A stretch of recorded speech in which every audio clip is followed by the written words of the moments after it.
All right. So, for those who know anything about me, as an artist, you've probably seen me um, draw triangles in a certain arrangement, and you also probably are familiar with my wand series.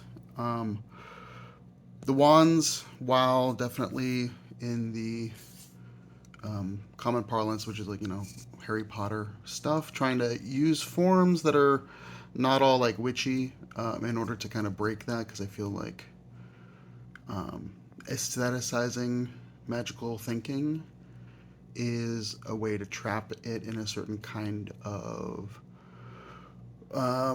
disassociation from everyday lived experience. And the idea is how to reintegrate your knowledge of your own magical thinking. Now, I'm going to be kind of agnostic in this realm, like where um, we have to acknowledge that magical thinking exists, and it causes certain kinds of behavior. And we have to assume that the reason that human beings persist in this behavior is that while at its base irrational, um, for individuals who are unable to do science, unable to experiment, the principles of magical thinking most likely led to larger percentages of people surviving long enough to procreate.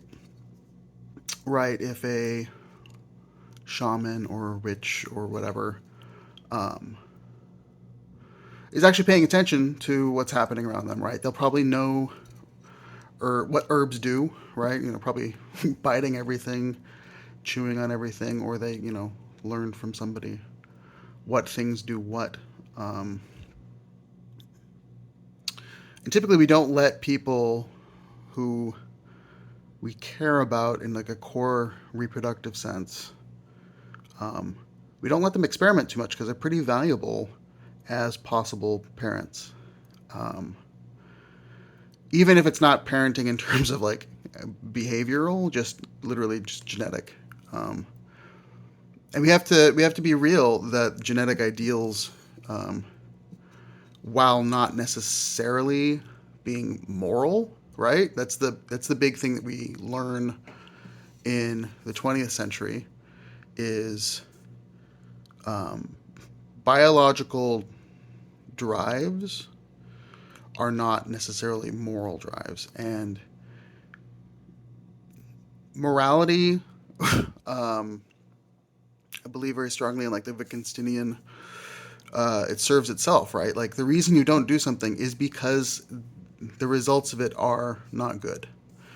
Um, and most traditional morality is that we just, short-sightedly um, see the pleasure side of it, but in reality, behaving in certain ways um, can destroy your life. And that's something with magic, right? Magic, if you throw your life into it, it's probably going to suck. Because, first off, if it is real, right, then you start taking agency in the world. That agency, like, there's no possible way that you can understand the myriad of complexities that is life and the world. And so, anytime that you intervene, even if it does accomplish what you want, you're never certain that what you want is actually what you actually want because you don't know the consequences. But then there's, if magic isn't true, um, engaging in it is a waste of time and also possibly reinforcing some type of mental illness. So, um, magic, let's be very careful when we think about and talk about what magic is, right? Um, what I like to think of it as is kind of like a John Dee kind of mirror, right? That if you look into, um, gives you an opportunity to imagine, gives you an opportunity that you wouldn't otherwise allow yourself to see possibilities. Because most, I mean, if you want to survive, you should be looking at the realities. You should be balancing your checkbook and, eating right, all this, not smoking, things like that. Um, but often regimented behavioral approaches to things um, will lead to destruction because you're only seeing the scheduled short term. And there's larger things happening, right? The whole world is happening. So you could be a very good little boy doing everything right um, in Pompeii, you're a good little soldier. But if you're ignoring your animal self, right, you don't feel what's about to happen. And we see animals do this all the time. Animals will know when to flee, when to run, like hours before whatever sensors we have pick up on something. Um, so we have to. It's not magic, but it's an awareness that is so buried psychologically because we also can't. Our lives would be unlivable if we constantly were reacting to every slight little feeling of impending doom or discomfort because our rational mind shows us that there's like an infinite amount of ways that things can go wrong. And yeah, we can hedge against it by doing certain things, but also there is no ultimate thing that you can do to actually fully protect yourself. Um, I know, it's unfortunate. But we're talking about magic. So, magic, whether it's real or it's not real, I'm not really interested in saying if something is or isn't. It's a big part of my philosophy, right? Like, we can have a conversation about anything. You could say that God exists, I say God doesn't exist, or vice versa. Whatever stance you take, we should still be able to arrive at good policy, good thought, regardless of what the base is, right? Whether or not Jesus died on the cross or all of that's hokum, there's arguments to be made that like abortion is a legitimate approach to certain things, right? Now, granted, like I'm sure there's going to be argument in detail, but if you really believe that Christ has the power to forgive anything, including murderers, right? Barabbas, whatever, um, we have to admit that also a woman who does abortion can be forgiven and that it is not um, the ultimate sin that will separate them. Um, you can't be.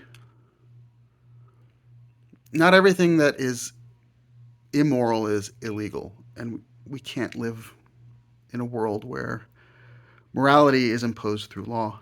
I mean, that's just a basic thing. Um, so let's do something immoral. Let's do some magic.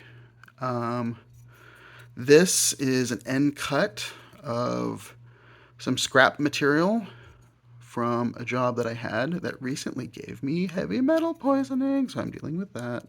I know I'm going to get a little autobiographical from time to time, but I think that it gives context. Um, okay, so in terms of, we're going to do a bunch of stuff today. So hold on to your whatever makes you not bored and pay attention, please, or not. Let's play this in the background. My voice isn't soothing, and the images here are not really interesting yet. So I don't know why you would just have it in the background, but anyway, what do we? Back to the wands.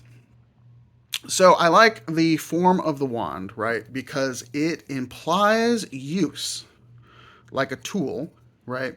But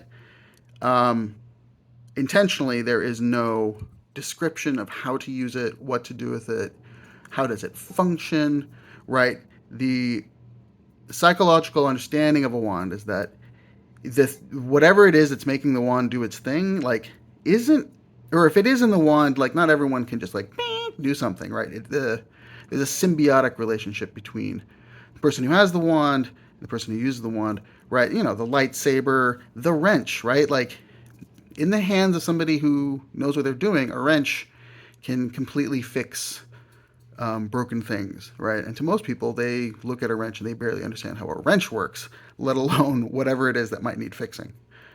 So the idea that a tool, right, it's an abstraction of a tool, paintbrush, stylus. I honestly think that using kind of like Google Glass technology, phones will look like wands in the future, right? You don't need all that body of a phone. Um, First off, it is susceptible to certain types of damage, and the glass makes things complicated because it's like super fragile, even with protection. But a wand, if you build it right, like can have all the hardware and everything that you need, and then the visual is actually like in your eye or in the screen in front of your eye, like the Google Glass thing I was mentioning earlier. Anyway, but it's a long way off. People have to kind of, we're moving away from objects being the thing, right? We're slowly going to be moving towards abstract objects because so much information will just be presented to us in a personal way through heads-up displays in classes and eventually contacts or whatever. Also, there's a cool idea that you could possibly use very well-calibrated projectors to project images directly into eyes in certain rooms that have very specific qualities. But you could theoretically have a nice room designed so that wherever you looked, small projectors in the room could project specific images into your retina that no one else would be able to see. So you could have a computer in a room that you're working on that is private and also would allow you to use things in the room like the computer itself, right? If you could keep files in a drawer because as soon as you open the drawer, the projectors and the cameras would see that you're looking in that drawer. And so it could present you with certain files that are only available to you when you look in that drawer. Anyway, we're not there yet. We're going to get there. It'll be a long time. But wands. Let's talk about wands. So it's an abstraction of a tool, right? The idea of some sort of expertise is built into it. It's another reason why I like the surfboard. It's a similar idea, right? It's like this object that you carry around and has some sort of like aura around it. There's a certain belief about its power to do something kind of impossible, right? The surfboard just kind of floats on water and can carry you like a chariot on water. It's crazy. And only those who have learned the skill can do it. And I mean, we at this point, we've all seen surfers so much that it seems like a very easy thing. But, only a few people can really do it because it is like a full body consciousness, right? It's like you have to have a certain kind of connection to the way the water works, the way that the board works, and the way your body works. It's a sport. It's like a real powerful sport. Anyway, back to wands. So the wand, being an abstract tool, provides us with an ability to talk about tools in ways that the specificity of any one tool kind of prevents us from being aware of and articulating. Right, the wrench can stand in for any tool, but people who are familiar with wrenches or have certain ideas about a wrench will kind of lock themselves into some philosophy or politic before the idea is even really fully articulated. So wands, I mean, also have a lot of baggage, right? There's like the magical thing, which I'm trying to, in this weird video, get you to deal with. Anyway, so wands, abstract. Let's not think about it in terms of like Harry Potter shit. Let's start thinking about it in terms of like an abstract tool. So I am developing or have developed a certain kind of ideology about tools, about man-made objects that I have expressed using a certain kind of geometric language. So I'll get into the geometric language and then I'll get into the idea where wands kind of can fit into an abstraction of tools. All right, so We're going to do a little John D. Black experiment here. All right, so the shape um, is drawn. It could be painted, but the idea is that you want to draw it in order. Um, you don't want the line to start separate from another line.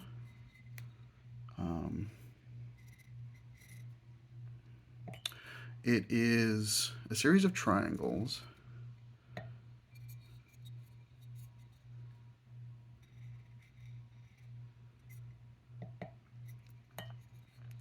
that create a larger triangle. So often the shape is considered to be 3 triangles. So the idea of the 3 triangles, right? This is something that was used by Zelda, right? There's 1, 2, 3. But that's not true, right? That is actually a misunderstanding. There are 4 triangles of this size, but then 5 triangles total, right? 1, 2, 3, 4, and then the larger 5th triangle. So immediately, just the nature of this. If you do you know anything about the law of fives? Let me briefly discuss the law of fives. The law of fives is a existential joke about how human beings are kind of programmed to see things in terms of how their own biology allows you to.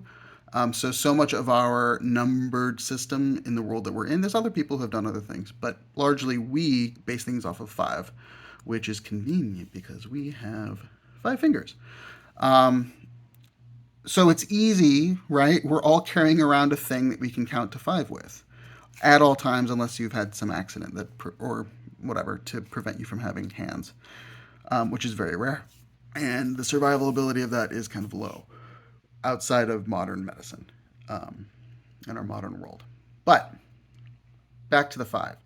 So it's very easy to, if you don't have paper, right, you can do things by 5. You can be like, okay, 5, and there was 10, and then there was 20. Okay.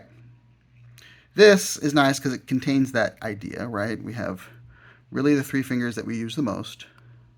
We have our pinky, it's down. Pinky is a weird one, right? It allows for certain things, but we rarely use it. It's more signifier at this point. And then the larger triangle is the thumb, right? That's the thing that holds, right? The holding mechanism. What I'm saying definitely sounds like religious, weird iconography stuff, and that's kind of what I'm building towards, but without any base.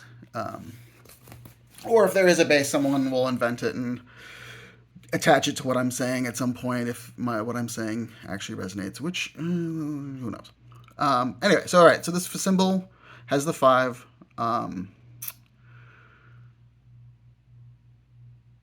Let's go back to the wand. This form also has 5 suits. Interestingly enough, so there's a way to draw it where what you do is you leave one open. Or you know what? I have to draw these for you. This will be later in the video. Or you know what? Okay. I'll do little drawings. You'll see some drawings here. All right. So first, you can draw.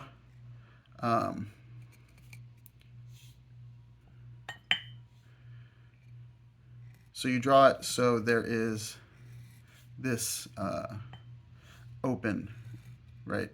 It's all connected. It's basically just like around like that. All right. That's this first suit. All right. Then there is the second suit where that place where we left kind of open, we actually cross. So that comes down and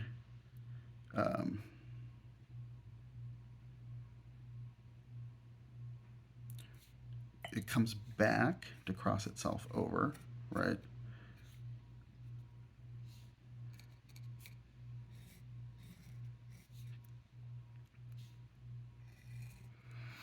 So you can see how this one is kind of an open, this one crosses itself. All right. Then we have the double cross where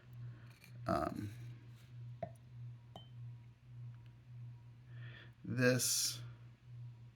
Wait, I did that wrong. Yeah. Sorry, ignore. That's the problem with these kind of videos. Low budget.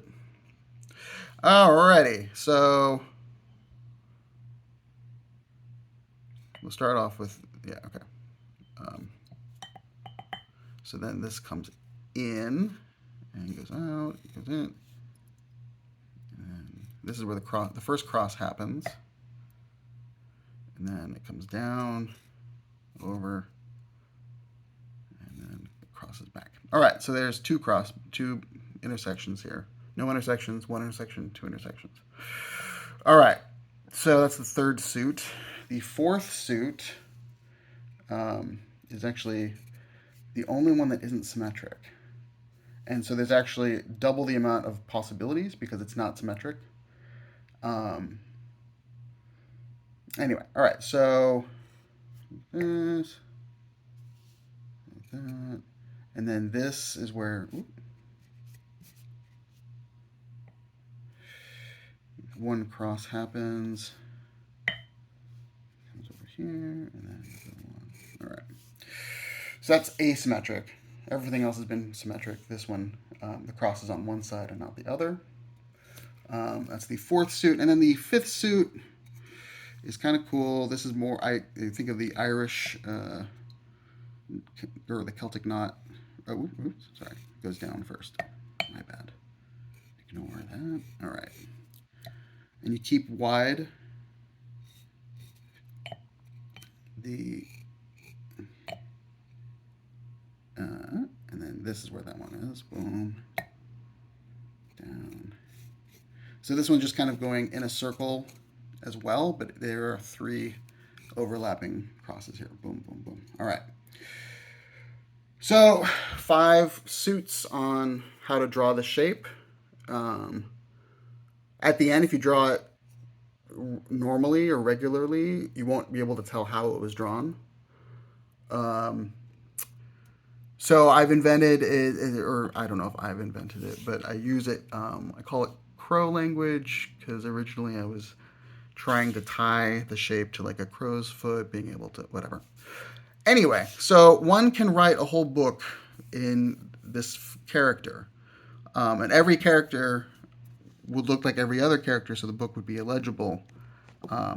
But because the writer knew what they were saying going into the book, there is a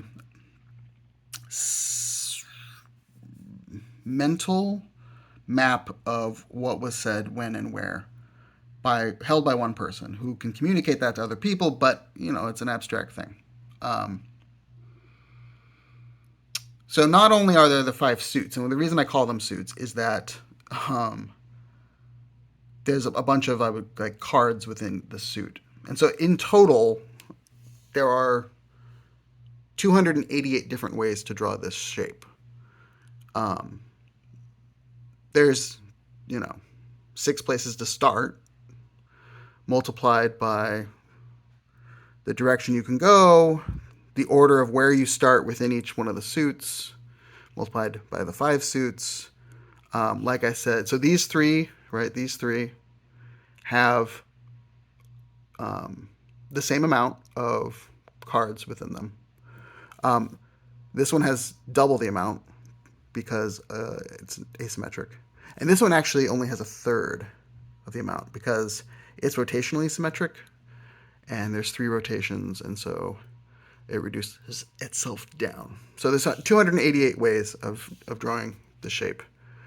I'll have some sort of text at some point that you can read to get into the specifics of how I derive that and whatever. Anyway, so in this language that is being developed, every symbol at the end looks the same. There are 288 different ways of drawing it, and each way of drawing it connotes certain ideas and certain ways of constructing speech. But again, this is, This is not something that I am good at. So it's a lot of work to figure out how it works. Um, anyway, so back to the wands. I like to think of this form also as, in relationship to five, um, the idea of the tarot. So you can ascribe different suits to each one of the triangles. Um, I don't know if there's a correct way of doing that. I think that whatever you choose to go where kind of is more of an indicator of how you feel about each role of the suits of the tarot. And I would call the larger triangle, that's more in relationship to the trump cards, which are not necessarily part of the suited cards. It's a bigger idea, bigger, more psychological, whatever. But in terms of the four suits, right? Wands, cups, coins, and daggers. I always like to put dagger in the middle because I feel like it's a negative. Everything else is kind of a positive. And the arrow points down, whatever. But sometimes, knives are appropriate. Um, so wands are things that do work. Those are the tools. Those are the things that we have made. Each one's weird. You kind of have to know the secrets in order to be able to use it. Um, but yeah, those are the wands. And then we have cups. Cups are just things that hold things. Things that hold things. The amount of stuff that we make in order to hold things, in order to carry, to store, to make last, keep disease or bacteria away from.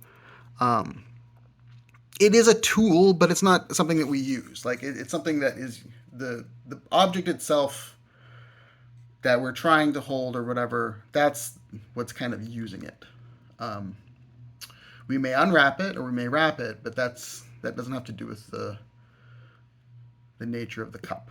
Anyway, and then there's coins. Coins are things that don't necessarily do work, but they mean something, right? So documents, paintings, um, photographs, things like we don't need them to do anything. They don't do any like work in the material world. Um, and they require society in order to like make function. But a coin or pentacle or whatever, it means something, and that's kind of all it is. But meaning in our human system of tools is very important. It's very important. So we have to think about that in terms of how we approach the world. I I sound crazy, but I think that almost everything that human beings make falls into these categories. And then I would say that the knife category, that it just means something that does harm, right? A wrench is a great tool for certain things, but if it's used to bludgeon someone to death, it immediately stops being just a wrench and becomes a murder weapon. There's this weird aura around it, right? You see the wrench, it's just a wrench. Someone tells you it was used to murder somebody. All of a sudden, it is a bad item. It has like some sort of demonic thing to it. So that's why it's like a knife. A knife is something that at some point, using our thoughts, the way that we think about stuff, is now a bad thing, a thing that should be avoided, a thing that needs to be carefully approached, is only appropriate in certain circumstances, yada, yada, yada. That's the negative. But it's important to know what a bad thing is and how to avoid the bad thing. Anyway, so all of this is coming towards some idea that I'm trying to build of how to possibly build artificial intelligence in order to understand the human world. The natural world that's a whole other thing. But the human world has all this symbology and like philosophy built into it. So if a AI can take advantage of that, it can probably work in our world better than it is now. So if an AI can understand that certain things just mean something and they're not necessarily anything that should be used or touched or, what other than commented on should be avoided, right? That's good. Robots knowing what tools are and knowing which tools it should or can use and which ones it shouldn't or can't. And then, how holding things work, right? Like AI knowing that a room is open or closed, understanding what a window being open or closed implies, packaging, being able to open things for people. It's a good set of knowledge. And then the verboten, the thing that you're not supposed to do, right? If an AI is in a kitchen, it has to know that when a knife is a tool and when a knife is a dangerous thing. And so having little scripts or whatever to help understand that things can hurt people. The way I'm approaching it right now is I call it the demon core, kind of based off of some horrible nuclear experiment. But the idea is that actually you need a part of the AI that is like literally demonic, in that it has to think about how people could get hurt. It has to focus on the possibility of people getting hurt in order to avoid it, right? If it thinks about, oh, well, some, like with this knife that I'm chopping things with, if this person gets close, I could slice their hand, or their hand could get sliced, however you want to phrase that. It needs to know that that's a possibility in order to avoid it, in order to stop it from happening accidentally, right? That's a great thing about human beings, is that we're so tuned with what's the way the world works, we can keep things from being accidents, which is awesome. And I think we need to build into our ideas about AI. And so the larger AI, right? That's the dealing with the world, and that I don't necessarily have any specific insights on. But I might at some point. We'll see if I get into it. Okay, back to wands. Anyway, I make a bunch of wands. If you want to talk to me about tools or wands, give me a holla. Otherwise, peace out. This is probably the most boring YouTube video you've ever seen, but hopefully you've learned something about not only my practice, but also my insanity. And if I'm not full of delusions, something useful about the world. Anyway, have a good day. Bye.